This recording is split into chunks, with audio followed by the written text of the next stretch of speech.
And then the sixth one, which is the mark of resurrection power, it's in 2 Kings 6. 2 Kings 6, 1 through 7, if you could read that one. Now the sons of the prophets said to Elisha, "Look now, the place where we live near you is too small for us.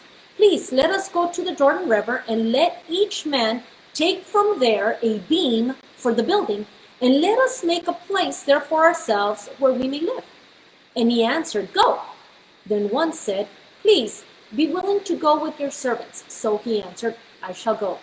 So he went with them, and when they came to the Jordan, they cut down some of the trees. But it happened that as one was cutting down a beam, the axe head fell into the water, and he cried out and said, "Oh no, my master, it was borrowed." The man of God said, "Where did it fall?" When he showed him the place, Elisha cut off a stick and threw it in there and made the iron, the axe head, float. He said, "Pick it up for yourself." So he reached out with his hand and took it. Resurrection power. The stick, right? The Bible says, in another version, it says he took off a branch. Yeah, the other one says the branch of Jesse, which is one of the names of Christ, right? He takes the flour in the pot. He takes the mantle in the river.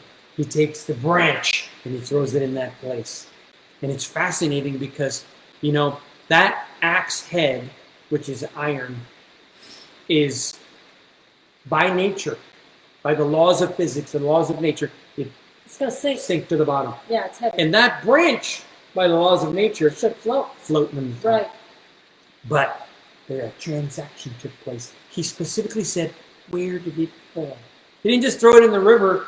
He threw it specifically right on top of that axe. We're going to see that take place with the Lazarus in just a minute.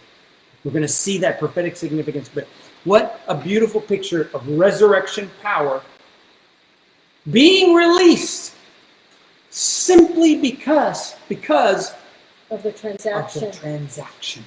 The law of substitution. The axe head that went to the bottom floated to the top, and the branch was gone. The branch that should not sank, and the axe head that should not floated to the top. The one that was righteous and holy received death and punishment, and the one that was sinful and iniquitous rose up in righteousness. Right? That's why there were two goats. There were offered two lambs, right? One, remember the sacrifice? One was let free, and the other one was sacrificed, right? Which was that perfect picture of Barabbas and Jesus. Remember that? One was let go. They said, we got one here and we got one here. This one is righteous, and this is the King of the Jews, and this is a man, the prophet that has healed the sick. He has raised the dead. He has preached and taught beautiful things. He has brought light to the nation. We've got him, and then we got this guy. He's a murderer. He's a murderer. He's a revolutionary. He's an anarchist. Which one do you want?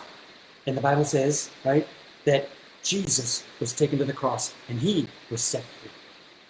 Right? There was an exchange that was taking place. That is the exchange for you and I. We deserve death. We deserve sickness. We deserve these things, but he took our place. He took our place for us, and he took upon himself that sickness. He took upon himself that punishment, and there was an actual exchange. An actual transaction, right? Resurrection power of substitution is enacted. That release is taking place. That release is flowing in our lives. And so we see that here. We see that in that axe. He could have just spoken to that axe, right, but he didn't. He put something in its place. He put Christ, the Lord God, put Christ's body in our place. That he may sink and we may float. That he may go down and that we may go up. He was rejected that we may be accepted. He was made sorrows that we may be made of pleasures. He was made low that we may be made high. Right? All of these things. There was a perfect exchange. We saw with Naaman, there was an exchange, and we see it with the axe head. There was an exchange, and then there is a substitution. an exchange and a substitution. These are the attributes of Christ. These are the attributes of what we must recognize in our hearts. When we speak the name of Jesus, all of these things are at work. All of these things are capsulized in that name. Yeah, when we say in the name of Jesus, we're bringing all these stories, all the miracles he's done, everything that we know. When we say in the name of Jesus, it carries everything. History, all that power, all of the completed crucifixion, law, the crucifixion, the the resurrection, creation of earth, the creation of the world. the authority of that. The authority that created the world is now being spoken in the name of Jesus when we declare something. Because in his name is everything. Everything, all things, all things. So we see the axe head and we see the branch. Let's go over to Lazarus real quick here. John 11, 1 through 45. Now we've all read it. That was our reading for this month. But I wanted to center in on something that Jesus says. We know the story. Lazarus is a close friend of Jesus. The Bible says it was someone he loved. Yeah. It's a close friend of his, right? Jesus has been healing all over the nation. He's been working all kinds of miracles. They come and they tell him he's sick. So you would think he would run as fast as he doesn't.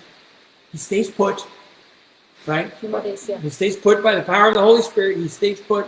Jesus said, I do nothing except what I see and hear my Father do.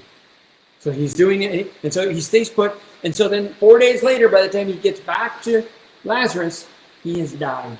Mm-hmm. He is now dead. He is now buried. He is now stinking. He is utterly dead.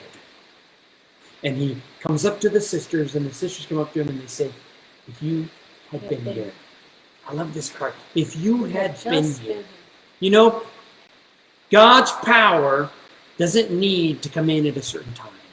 You know, when you take medicine, it's important to do it at a certain time. Because medicine, if you get past a certain time, that medicine's not going to do you a lot of good.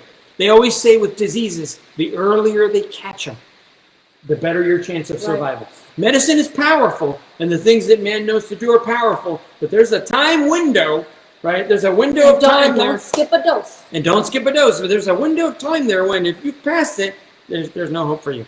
You're done. This guy, he's got sick, he's died, he's buried, and he stinks. Right. And Mary and Martha tell Jesus, if you had been here. They recognize Jesus has power. Jesus can heal. And if you had been here, my brother would still be alive. Right. This is powerful because God's power doesn't need timing. God's power doesn't have to come in at a certain time.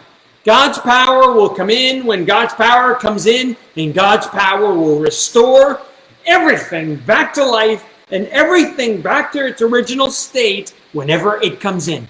In the beginning, in the middle, and the end, or when the story is already, when the fat lady's already sung, he comes in afterwards, and his power will bring everything. It is not too late, is the message that we want to show here. It is not too late for anything or any situation. It has not gone past the point of no return, considering God's power. When it comes to God's power, there is no point of no return. Glory be to God.